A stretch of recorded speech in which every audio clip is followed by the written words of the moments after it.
There's always been a rule in my house. You must leave at least one door or window open in any given room of the house while you are in it. It was drilled into me since I was old enough to reach for the door handle. I didn't understand why for a while. My parents usually weren't superstitious in the slightest.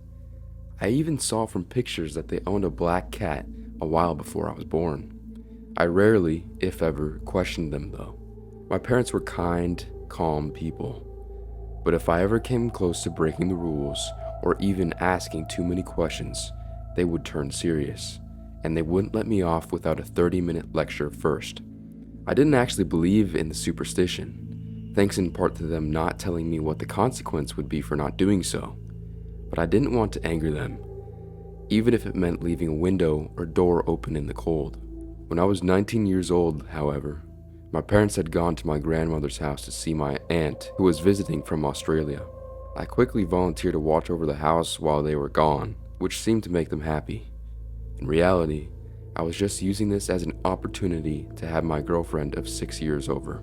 Anya's father didn't like me very much, so I wasn't in her house often. My parents didn't allow guests, so we mostly saw each other at school. That weekend, though, I invited her over, and she arrived less than an hour after my parents had left. She knew about the rule, of course, but that was mostly from me venting about it to her. From her perspective, I probably just had weird parents. Maybe if she had taken it more seriously, or if I was more strict, then what happened next could have been prevented. After a while of watching movies, she went to use the bathroom. But 30 minutes later, she still hadn't left. I began to grow worried, asking if she was alright, and when I got no response, I opened the door. She wasn't inside. I looked around the room and realized that she must have closed the window while she was in there, and now she was gone. Not a great way to find out that the superstition was real, was it? Her disappearance was a big thing. Most people assumed that her father had killed her on account of him being a big, mean Russian guy who gave everyone death glares, as well as being the fact that he frequently got into arguments with his daughter.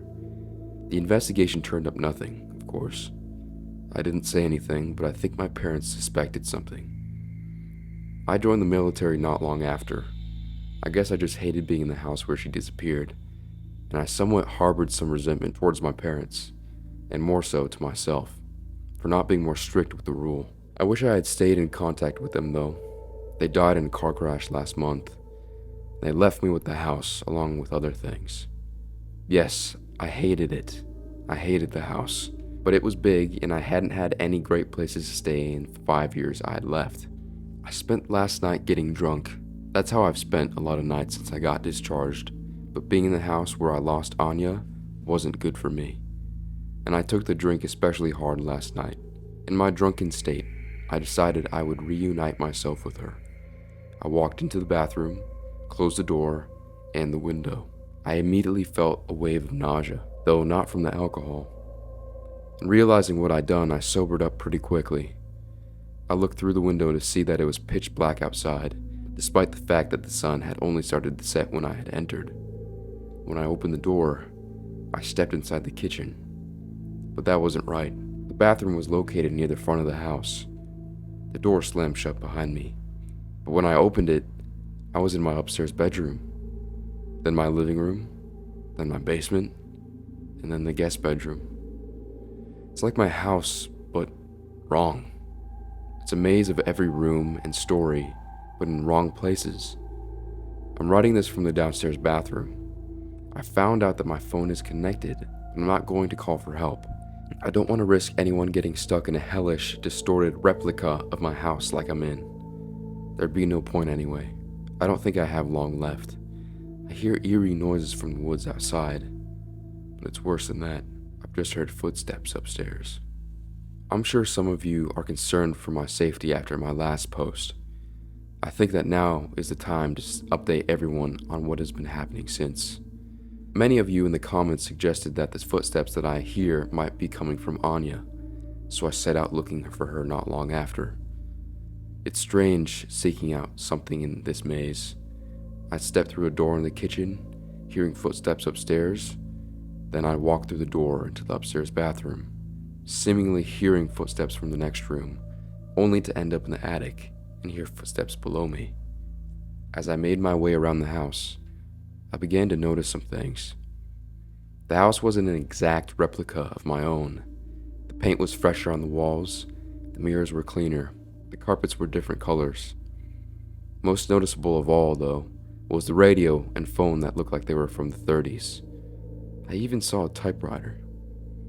Eventually, a little under 2 hours later, I stepped into the kitchen, and at last I was faced with Anya. "Eric, how are you here?" she asked. "Same way that you got here. How are you alive?" I responded. "As soon as you leave a room, it returns to its original state, as it was before you set foot in it. That's why the fridge always restocks itself," she explained. "No offense, Eric, but you look like you haven't slept in a while. Or shaved." "Kind as ever," I replied, both of us laughing half-heartedly, still tense from the very nature of our current situation. "At least you put on some muscle. You used to look like a stick figure," she laughed again. "You look a bit different yourself. Your sense of fashion has changed a bit." She had changed a lot. Her hair, which I remembered as being shoulder length, was much longer now. She also appeared thinner and paler, probably from being inside this house for the last 5 years. More noticeably, however, was the fact that her outfit looked like it was from the 30s. "These are the best clothes I found in the wardrobe upstairs. They suit me, no?" She smiled sadly. "Eric, why are you here?" I guess I thought I'd save you. Or at least end up being with you," I frowned. "Perhaps there's some way that you can save me," she said after a brief hesitation. She gestured to the window, gazing at the trees. I noticed something strange. The branches seemed to be shifting every couple of seconds, appearing on different parts of the trees. Then seconds later, the leaves would be orange, then green, and the tree would be bare of leaves. Then I saw something horrifying. A seemingly regular deer walked by the house, but after a couple of seconds, its antlers and legs were in the wrong place, then its eyes, then its entire head, all appearing on different parts of its body every few seconds, as the poor animal cried out in agony. I heard the same sound from deeper in the woods. Eventually, the deer returned to its original state and ran deeper into the woods before its cries resumed. "What's happening to them?" I asked Anya. "The further they stray from the house, the more distorted they become," she said solemnly. "You said I could save you. How?" "Eric, when I arrived here, I met someone about a month later. There was a woman, Delilah. She claimed to be a witch. I was skeptical, obviously, but seconds prior I had seen a deer with its hind legs protruding from its neck, so I figured I'd let her finish speaking. Were you close with Caroline, your grandmother, on your father's side?" she asked me. "She vanished when I was 5. Her mind had been going for some time at that point, but my parents always said I was her favorite. Why?"